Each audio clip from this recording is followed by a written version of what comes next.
Eh bien, bonsoir à toutes et à tous. Bienvenue dans ce Forum Veritas organisé par les groupes bibliques universitaires de la région Île-de-France sur le thème « La fin du monde » et si c'était sérieux. Les groupes bibliques universitaires, de quoi est-ce qu'il s'agit? Eh bien, c'est une association culturelle qui rassemble des étudiants pour réfléchir autour de la Bible et de son enseignement.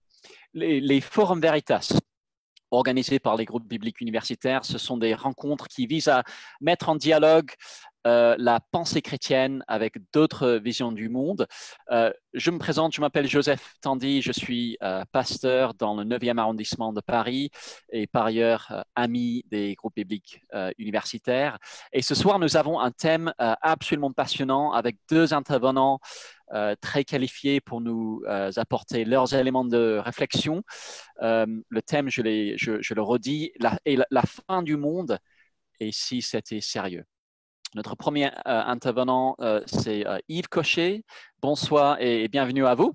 Merci de nous avoir rejoints.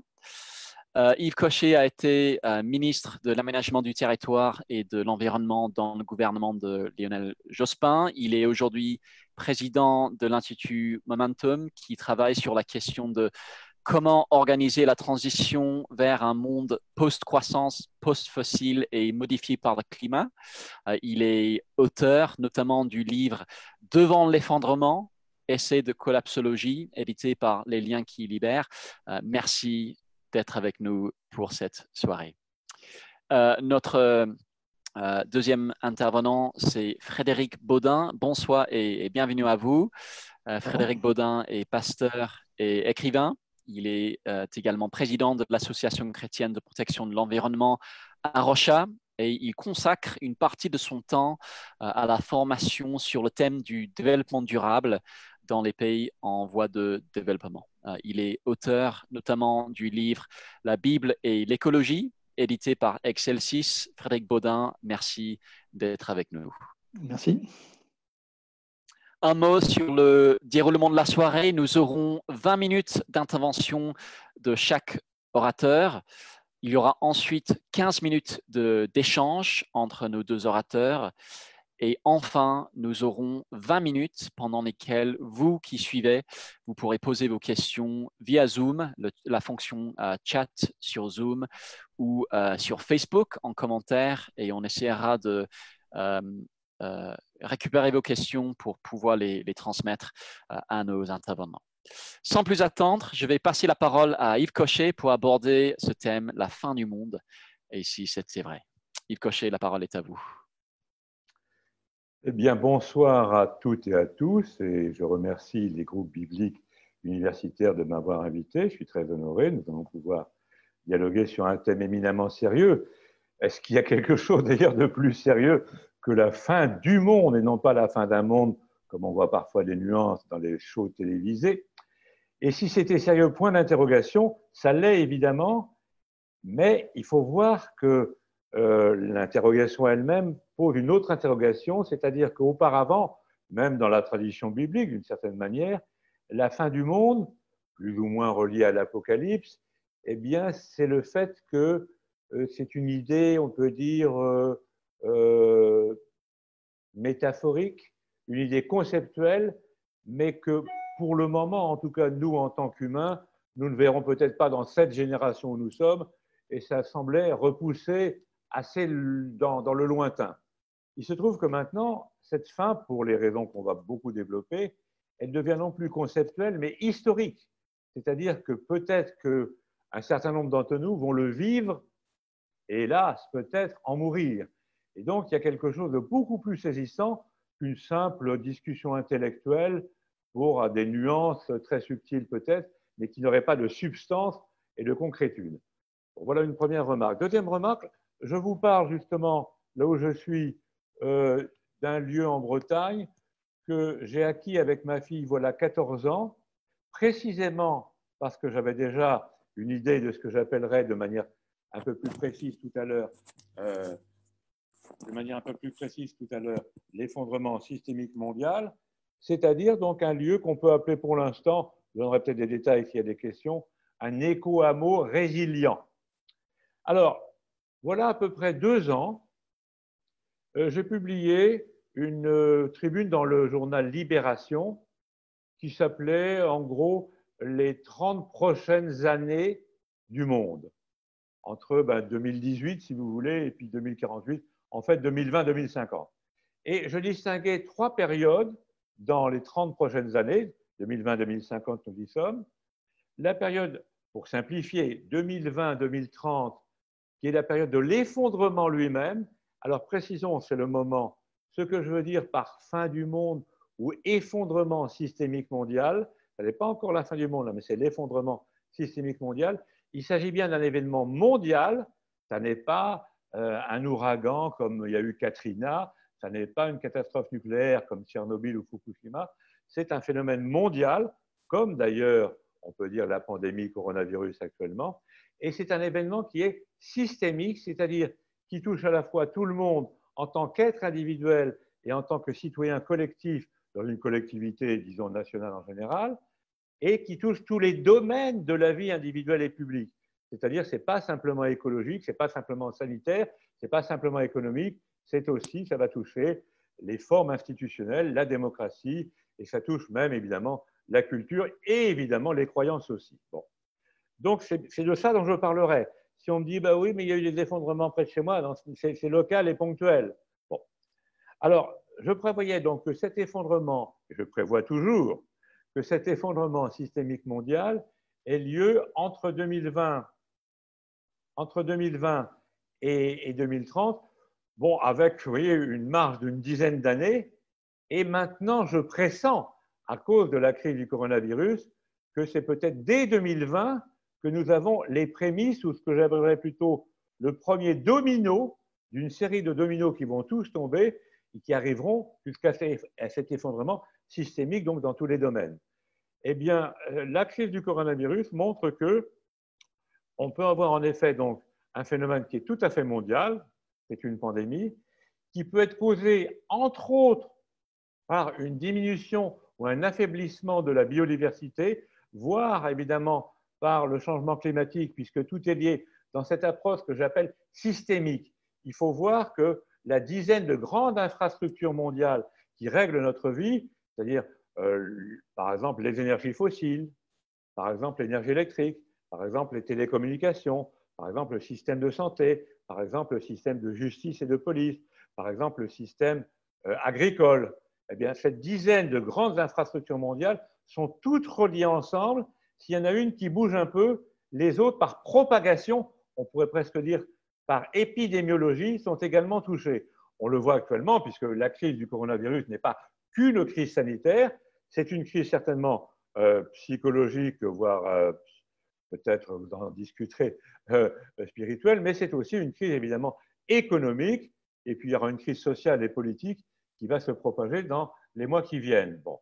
Alors, donc, j'avais prévu que dans cette première période, qu'on peut appeler la période de l'effondrement, entre 2020 et 2030, il y ait cet effondrement qui fasse que toutes les infrastructures habituelles bien disparaissent. Alors, vous allez me dire, mais c'est quoi les infrastructures habituelles? Alors là, j'essaie d'être précis, parce que quelquefois on dit, mais c'est du baratin, qu'est-ce que vous voulez dire par là?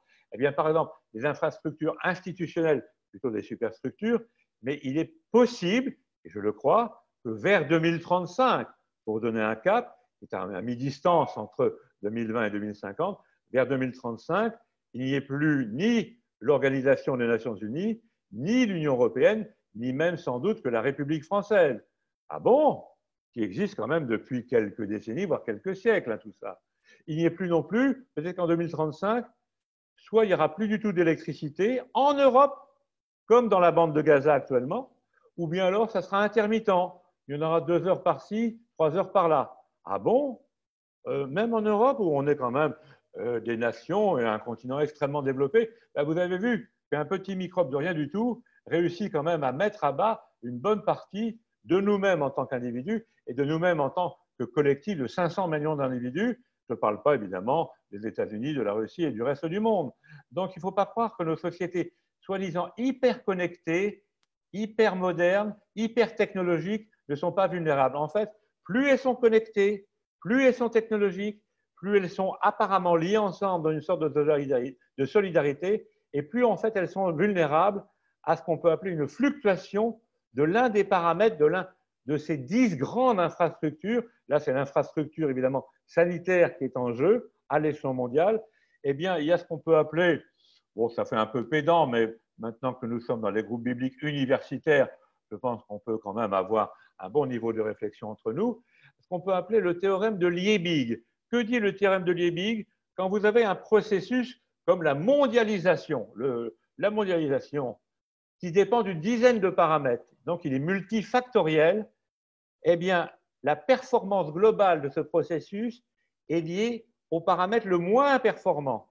Donc, si le paramètre, par exemple, sanitaire, s'affaisse, comme il est en train de le faire à l'échelon mondial, tous les autres paramètres, le côté, l'ordre public, la culture, on le voit avec la fermeture des musées, des écoles, des cinémas, des théâtres, etc., tout le reste va finir par s'affaisser dans ce que j'appelle le réseau de dominos. Le premier domino qui tombe, c'est l'aspect sanitaire, l'aspect médical, l'aspect santé, mais peut-être que les autres vont suivre.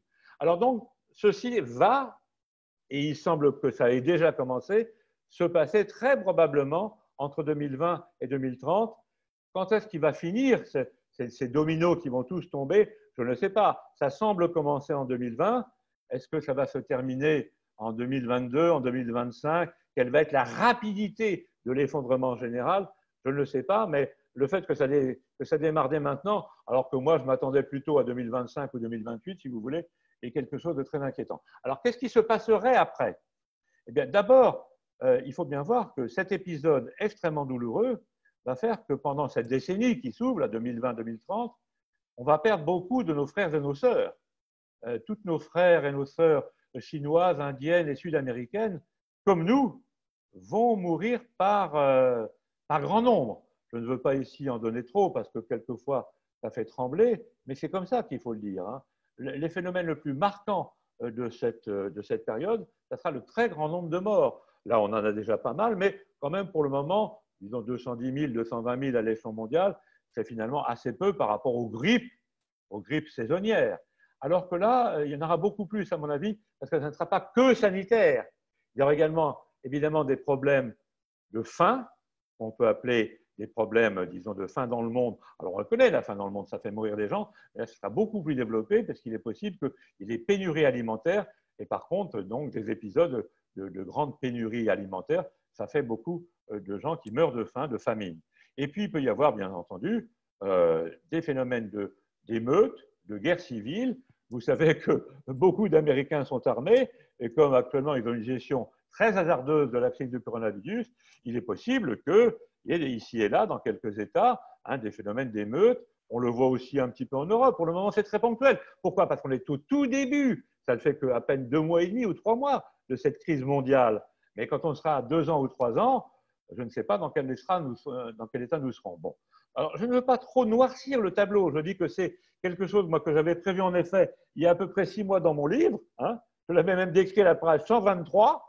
Et ça arrive même plus vite à mon grand regret d'un côté et à ma grande surprise de l'autre. Ça arrive beaucoup plus vite que je ne l'avais, disons, plus ou moins prédit. Alors, la deuxième période, à supposer qu'il y en ait une. Alors, je dis à supposer qu'il y en ait une car il y a une chose que je mets totalement à part, de manière à la fois intellectuelle et politique, c'est ce que j'appelle de manière pudique un épisode nucléaire. Si pendant ces 10 années qui viennent, il y a un épisode nucléaire, c'est-à-dire au lieu d'avoir un Tchernobyl ou un Fukushima, vous savez qu'il y a 450 réacteurs dans le monde, eh bien s'il y en a 100 ou 150 qui ont des épisodes du type Tchernobyl ou Fukushima, là c'est game over. C'est-à-dire que non seulement l'humanité entièrement dans son espèce même risque de disparaître, mais beaucoup de la vie en général. Il restera peut-être, après ces épisodes nucléaires catastrophiques, il restera peut-être quelques moustiques et quelques amibes et quelques méduses. Donc c'est extrêmement sévère. Donc je mets à part l'épisode nucléaire, mais dont je pense qu'il est plus probable maintenant, et pour des raisons que je pourrais expliquer, notamment l'histoire de défection et de paris sur l'avenir. Enfin bon. Alors, deuxième période qui pourrait arriver, c'est ce que l'on appelle la période de survie précaire. C'est-à-dire qu'il restera encore quelques lambeaux, quelques détritus, quelques résidus de la grande période de l'acmé de l'industrialisme triomphant, de la période, disons, du libéral productivisme que nous connaissons en Europe et pour 2 milliards de personnes depuis à peu près 2 siècles, la révolution industrielle, eh bien, il y a 2 milliards de personnes qui en jouissent de manière délibérée et honteuse, on pourrait presque dire pornographique, depuis 2 siècles, parce qu'évidemment, il y a des milliards d'habitants en Afrique, en Asie, dans les grandes plaines d'Asie et en Amérique du Sud, qui n'ont pas du tout la même vie que nous, pas du tout, qui meurent de faim, qui ont le paludisme, qui ne font pas plus de 100 km autour de leur lieu de naissance. Donc on croit que nous, c'est facile de prendre un avion et d'aller en week-end, soit à Marrakech, soit en Norvège, faire du ski, même pendant l'été. Tout ça est un mode de vie, évidemment, qui n'est pas du tout supportable et qui n'est pas du tout exportable, même pour la majorité des Chinois ou des Indiens. Les Chinois et les Indiens ne vivront jamais comme ont vécu les Européens jusqu'en 2019. Jamais, jamais, jamais. Et d'autant plus que maintenant, je pense qu'on est passé de l'autre côté du pic, de l'acmé de l'industrialisme triomphant, et que maintenant on commence la descente qui, alors on pourra en parler, vers un monde évidemment très difficile au point de vue humain, mais un monde de décroissance économique à laquelle il va falloir s'habituer et surtout essayer de l'organiser, alors qu'évidemment, ce que je vois comme plan de relance, n'est-ce pas, soit de la part de la Commission européenne ou de la part de M. Macron, etc., tout ça me semble évidemment des très mauvaises orientations. Il ne faut surtout pas faire ça. Tenter de s'en tirer par plus de marché, plus de technologie et plus de croissance est une idiotie. C'est les 3 piliers, évidemment, de l'Union européenne et du monde entier. C'est la même chose en Chine, c'est la même chose aux États-Unis. C'est une très, très mauvaise orientation. Et la dernière période, qui pourrait être, disons, entre 2040 et 2050, au moment où on n'aura plus tous ces restes encore vivables, même quelques boîtes de conserve de la période d'avant, il faudra réinventer l'ensemble de la survie depuis la base. Et la base, c'est quoi? Eh bien, comme on voit dans la pyramide de Maslow, pour savoir pour ceux qui savent, c'est les besoins de base de l'humanité, c'est-à-dire avoir de l'eau claire et potable, avoir de la nourriture saine, avoir un abri, avoir des possibilités de déplacement au moins de quelques kilomètres, et surtout, vivre en solidarité. Vivre en solidarité, ça veut dire qu'à l'échelon local, car l'essentiel de la vie à ce moment-là sera évidemment local, au vu du désastre qui aura lieu pendant les 20 années précédentes, 2040 et 2050, eh bien, alors combien sera-t-on sur Terre à ce moment-là? C'est affreux à dire, mais je pense qu'on sera, je ne sais pas, je ne veux même pas le dire, mais on sera beaucoup moins nombreux que maintenant, beaucoup moins nombreux, pour les raisons que j'ai dites précédemment, que je pourrais préciser, bien entendu, en détail dans le dialogue. Est-ce que j'ai encore quelques minutes? Quel est exactement mon temps de parole usé pour l'instant? Il vous reste 2 minutes. 2 minutes. Alors, je conclus pour cette introduction. Il faudra donc essayer d'organiser, mais dès maintenant, car quand on songe à cet avenir qui est très difficile, qui sera très difficile, tout ce qu'on peut faire, ça n'est pas éviter l'effondrement. À mon avis, il est inévitable pour des raisons profondes, d'ailleurs des raisons, on peut dire, anthropologiques sur lesquelles je pourrais revenir. Il est inévitable. Donc, c'est trop tard pour dire, ah ben non, on va reprendre la reprise, la relance, tout ça, c'est des billevesées. Mais on peut avoir une option politique, c'est minimiser, réduire le nombre de morts et réduire les souffrances. Et pour ça, il faut tout miser sur le local au sens des pays de Mme Voynet dans la loi d'orientation durable du territoire. Il y a à peu près 300 pays en France. Donc, organisons la vie locale de manière démocratique, de manière solidaire, notamment en matière alimentaire et énergétique, par les tentatives tendues vers une autonomie énergétique et alimentaire qui est loin d'être locale à l'échelon de chaque canton, évidemment de nos départements. Or, c'est ça qu'il faut faire. Et donc, la République française et l'Europe, d'une certaine manière, n'auront plus beaucoup de… Et donc, essayons de nous regrouper par ce que j'appelle donc soit des éco-hameaux résilients, soit ce que j'appelle des biotopes de guérison sociale, soit ce qu'on peut appeler aussi des éco-villages de solidarité. En gros, le mot d'ordre, c'est s'entraider ou s'entretuer.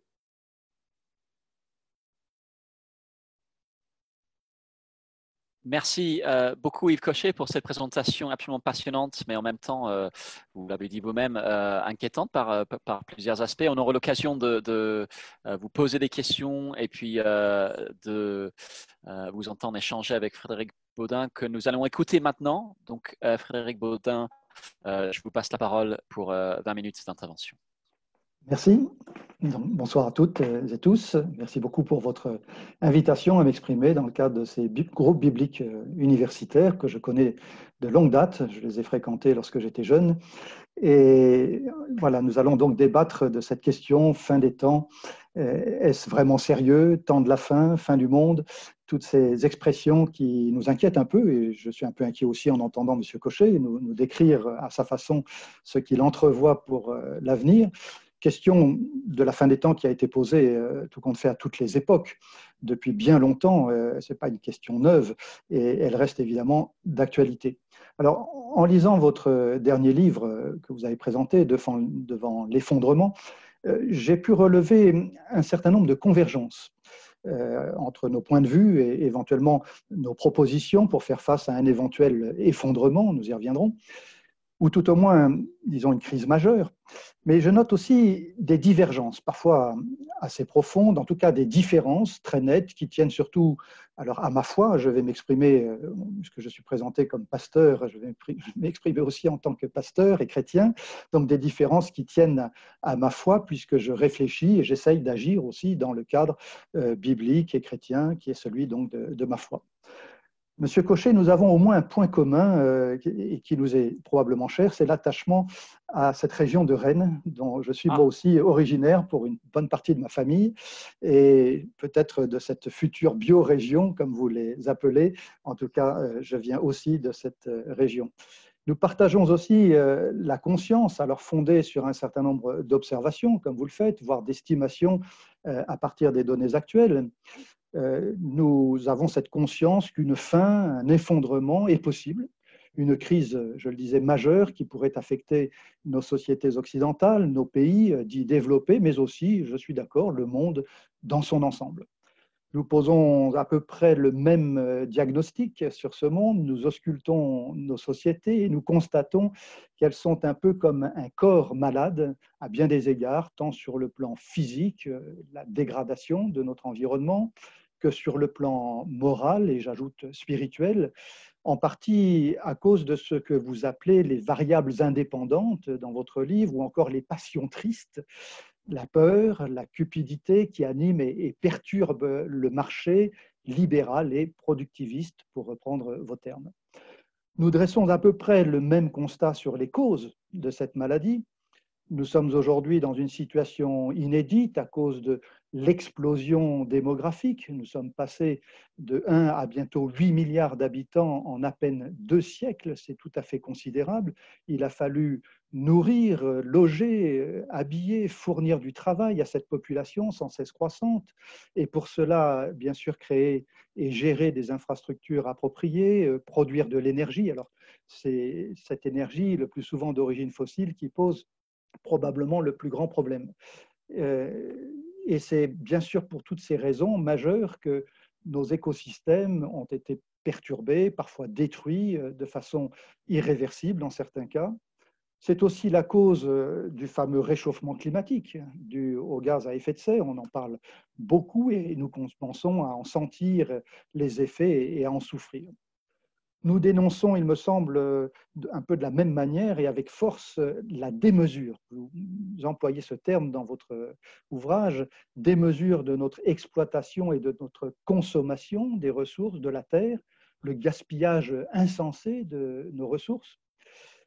Nous sommes d'accord pour encourager nos concitoyens à toutes les échelles à prendre conscience de cet état de fait, à les encourager autant qu'il est possible et à commencer, je dirais, par nous-mêmes, à modifier leur comportement pour habiter le monde autrement et pour éviter le pire.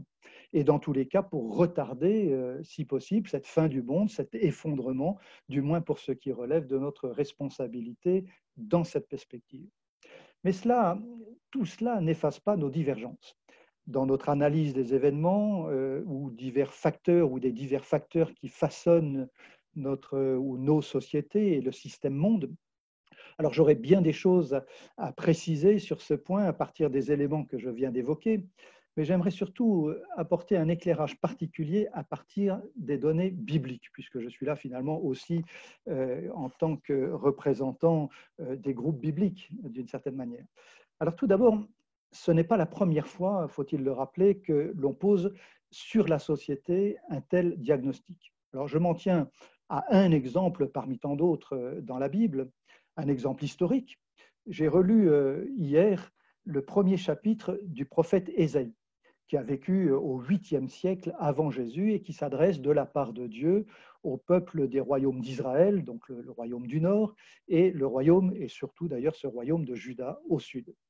Alors sa description de la société tout entière, des autorités religieuses et civiles, est celle d'un être humain malade, malade des pieds à la tête, gangréné par une sorte de corruption qui gagne l'être tout entier, même jusqu'au cœur, jusqu'au fond de l'être.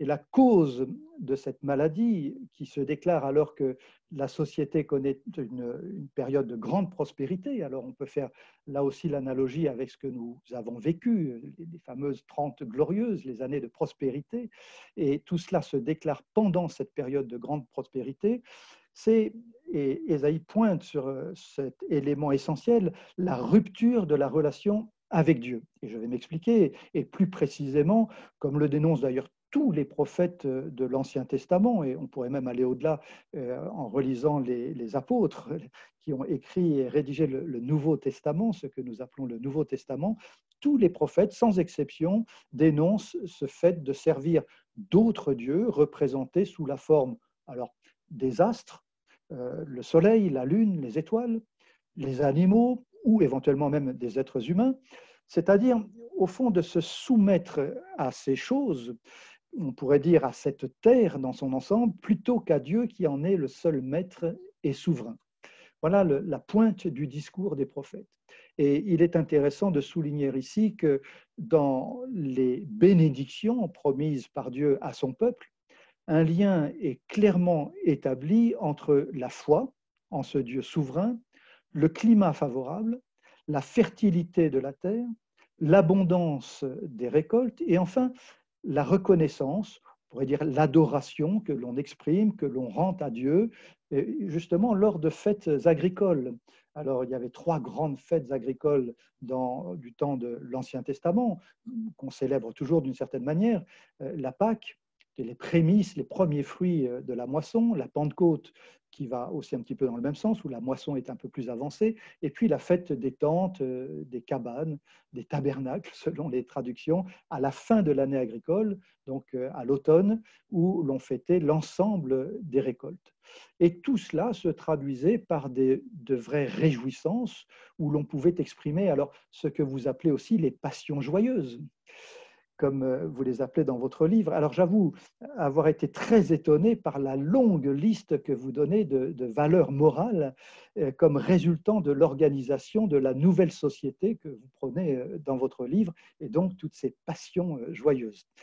À l'inverse, si l'on renverse cet ordre voulu par Dieu, si l'on place les choses de ce monde au-dessus de Dieu, au point même de mettre Dieu de côté, si l'on choisit de décider par soi-même ce qui est bien ou mal, sans référence à Dieu, et si par conséquent l'on franchit les limites fixées par Dieu à l'être humain, alors tout se détraque, tout déraille.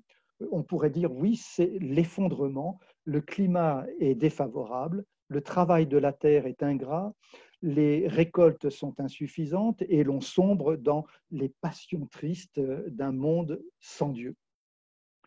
La Bible l'exprime encore en d'autres termes. Si l'on fait passer son travail, ses intérêts, ce monde avant Dieu, au point de ne plus respecter le repos des êtres humains, des animaux même, puisqu'ils sont mentionnés assez souvent avec les êtres humains dans les ordres, les commandements donnés par Dieu, mais aussi la terre elle-même, la terre cultivée, et je pense à toutes ces lois sur le sabbat, qui impose donc une limite à l'activité humaine et une limite à l'exploitation de la terre, alors le pays surexploité finit par, c'est l'expression que la Bible utilise, par vomir, le verbe est très éloquent, par vomir ses habitants. Alors, tout cela se trouve dans le livre du Lévitique. Je sais que ce n'est pas le livre le plus lu, ce n'est pas le livre de chevet, même de ceux qui lisent la Bible en général de façon sérieuse. On évite un petit peu ce livre et c'est dommage parce qu'il y a justement dans ce livre du Lévitique des lois à caractère social qui sont importantes, y compris pour notre réflexion, et surtout toutes ces lois qui posent des limites à l'activité de l'être humain sur cette terre. Et c'est ce qui s'est littéralement passé du temps du prophète Isaïe. le peuple du nord d'Israël a été finalement attaqué et exilé par les Assyriens au 8e siècle, pas très longtemps après que Ésaïe l'eut annoncé. Et puis, quelques années ou quelques dizaines d'années plus tard, le peuple du Sud a subi le même sort, cette fois sous le coup des Babyloniens, en 587 avant Jésus. Alors, je suis très surpris, mais à vrai dire pas entièrement déconcerté par ce qui nous arrive aujourd'hui. Je note en tout cas que la Terre se repose. C'est assez étonnant de voir comment tout s'est arrêté. Et pendant ce temps, il y a au moins un frein très relatif à la surexploitation, à la surconsommation de nos ressources. Je ne peux rien développer de plus dans le temps très court qui nous est imparti pour lancer notre débat, et ce sera l'intérêt justement d'en débattre ensemble. Mais j'aimerais finir en précisant deux choses. Tout d'abord, ce fameux terme apocalypse, que l'on entend alors beaucoup en ce moment. J'entends d'ailleurs des gens me dire, mais j'ai relu l'Apocalypse ou j'ai relu les grands textes de Matthieu 24 où Jésus s'exprime sur la fin des temps, ou les prophètes de l'Ancien Testament comme Daniel qui parle aussi de cette période des temps de la fin. Alors ce terme apocalypse, il signifie révélation, dévoilement. Il s'applique au fond à une personne, il s'applique à Jésus lui-même, ou plus précisément au jour de son retour, lorsque Jésus apparaît de nouveau, de façon visible. Et c'est ce que d'ailleurs que le credo des chrétiens mentionne et rappelle depuis 20 siècles. Il reviendra pour juger les vivants et les morts. Alors cette phrase que l'on prononce parfois peut-être un peu rapidement, il me semble qu'on n'y croit plus beaucoup aujourd'hui. Mais pour les chrétiens, la fin est donc ce jour fixé par Dieu, le jour de la révélation ultime du Messie, de Jésus, le jour de son retour, inaugurant en fait un nouveau commencement. Un nouveau commencement qui a débuté depuis déjà 20 siècles avec la mort et la résurrection du Christ pour nous réconcilier avec Dieu. Et Jésus a cette phrase extraordinaire prononcée il y a 20 siècles, « Je reviens bientôt ». Alors on voit là toute l'épaisseur du temps, les 20 siècles qui nous séparent de cette phrase et qui mettent en perspective cette fin. Dans le même ordre d'idées, j'avoue, Monsieur Cochet, que j'ai été un petit peu surpris par votre choix de l'adjectif augustinien. L'adjectif augustinien pour qualifier le modèle de décroissance, du moins sous l'une de ses formes que vous souhaitez promouvoir, il me semble, en vous montrant par ailleurs disciple avoué de Malthus. Alors Malthus, connu comme économiste, pour dire démographe avant l'heure, mais qui était aussi, je le rappelle, pasteur anglican. Alors vous vous appuyez sur un sermon de Saint Augustin, et je me suis souvenu en effet de ce sermon qui a été remis à l'honneur par l'écrivain Jérôme Ferrari en 2012. Il a d'ailleurs obtenu le prix Goncourt pour son roman sur la chute justement de Rome, le sermon sur la chute de Rome de Saint Augustin, alors appliqué dans les circonstances qui lui sont propres pour le roman. Mais ce sermon a été écrit par Augustin au moment même, en l'an 410, de l'invasion de Rome par les Wisigoths, invasion qui précipite la chute de l'Empire romain, mais cette chute a tout de même duré environ 2 siècles. Alors j'ai toujours éprouvé pour ma part une grande sympathie théologique, je pourrais presque dire même fraternelle pour saint Augustin, comme c'était d'ailleurs le cas de Luther, rappelons-le, c'était un moine augustinien, c'est pas innocent, et puis de Calvin lui-même qui s'en inspirait très très souvent dans tous ses écrits, Calvin le réformateur français. Alors en lisant les œuvres de saint Augustin, les confessions, la Cité de Dieu, et puis les sermons, j'ai appris justement à apprécier cet homme de foi, un homme d'une foi authentique, un homme qui avait placé donc sa confiance, son entière confiance en Dieu, quelles que soient les circonstances, y compris celles de la chute de Rome. En fait, il ne s'en inquiétait pas vraiment car il avait une espérance solide. Alors il attendait la fin à sa manière, avec confiance, car il savait que ce serait aussi un nouveau commencement. Alors j'ai eu la curiosité de relire ce sermon, comme je l'avais fait d'ailleurs en 2012 en lisant le roman de Jérôme Ferrari, et j'aimerais en lire quelques phrases qui contiennent celles que vous citez dans votre livre pour qualifier, je le disais, la décroissance qui fait suite à la croissance et qui peut caractériser nos sociétés ou nos civilisations humaines comme la vie d'un être humain né, se développe et devient adulte et qui finit par vieillir et décliner. Le mot latin n'est pas vraiment mourir, il est plutôt celui du déclin de la vieillesse, en tout cas dans le contexte du sermon. Alors je lis ces quelques phrases. Pourquoi te troubler? Et saint Augustin fait parler Jésus lui-même. Ne t'ai-je pas prédit tout cela? Je te l'ai prédit pour te porter à avoir bon espoir quand viendraient les épreuves. Tu t'étonnes de voir le monde toucher à sa fin? Étonne-toi plutôt de le voir parvenu à cet âge avancé. Le monde est un homme qui naît, qui grandit et qui vieillit. Que de chagrin dans la vieillesse, la toux, le dérangement des humeurs, la faiblesse de la vue, l'inquiétude, la fatigue. Dans sa vieillesse, l'homme est rempli de misère et le monde, dans sa vieillesse, est aussi rempli de calamités. Le Christ est donc venu pour te consoler au milieu de ces douleurs et te promettre un éternel repos. Garde-toi de vouloir t'attacher à ce vieux monde et ne refuse pas de te renouveler dans le Christ qui te dit « le monde s'en va ». Le monde est vieux, le monde passe, le monde est déjà haletant et vétuste, mais ne crains rien. Ta jeunesse se renouvellera comme celle de l'aigle. Alors, c'est étonnant, hein, toutes ces phrases inspirées aussi de la Bible, y compris des écrits prophétiques. Ta jeunesse se renouvellera comme celle de l'aigle, on peut lire cela dans les psaumes. Augustin a écrit ces lignes en l'an 410, et je suppose qu'il tiendrait le même discours, c'est ma thèse en tout cas, aujourd'hui. Il encouragerait les chrétiens, pour le moins, à ne pas redouter les circonstances, à nourrir leur espérance qui est aussi celle d'un monde entièrement renouvelé par le Christ lors de son retour. Et en attendant, et c'est peut-être là l'un des points sur lesquels j'aimerais insister, en attendant à vivre de façon sobre. C'était vraiment l'optique de saint Augustin et de ce qu'il prônait, une vie sobre, de façon positive dans ce monde, pour le bien de la cité, du pays où l'on vit, de la région ou de la biorégion. Et c'est ce que saint Augustin écrit à plusieurs reprises dans tous ses ouvrages. Alors, à la question de savoir ce qu'il ferait s'il savait la fin du monde très proche, et même pour le lendemain, on attribue cette réponse à Luther. Alors, vous savez, on dit beaucoup de choses, on fait beaucoup parler Luther, il y a les fameux propos de table de Luther, et on lui fait dire peut-être plus qu'il n'a dit, mais tout de même, cette phrase est là bien mise en valeur dans ses propos. Que ferais-tu, Luther, si la fin du monde survenait demain? Et Luther de répondre, eh bien, je planterais un arbre. Or, c'est un petit peu comme dans la fable de La Fontaine, le fameux octogénaire qui plantait son arbre alors que les jeunes se moquaient un petit peu de cet octogénaire qui plantait son arbre en signe certainement d'une espérance autre que celle strictement liée à ce monde. En tout cas, quel que soit le dénouement de la crise que nous vivons, et même dans la perspective d'un effondrement total, je ne l'exclus pas.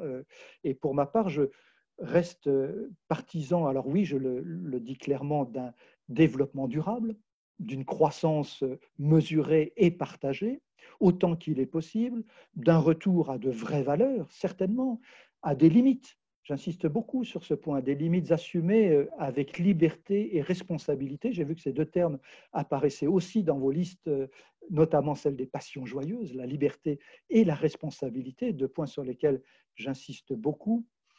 Un changement de comportement, oui, mais sans qu'il soit dicté de façon autoritaire. Alors moi, je redoute vraiment les dérapages dans ce sens, sous des prétextes écologiques ou des pressions écologistes.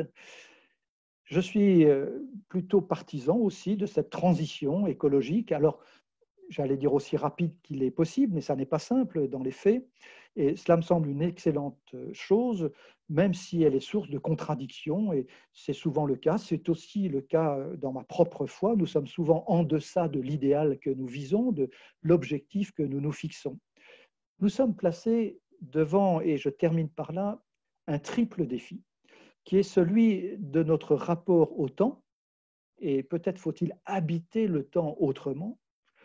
Notre rapport à l'espace, alors on a inscrit dans notre espace des flux, des déplacements qui peuvent peut-être évoluer, changer, parce que nous dépendons beaucoup de notre voiture pour passer d'un lieu à l'autre, et nous avons comme gravé cela dans notre espace, mais on peut penser et repenser notre rapport à l'espace, c'est indispensable.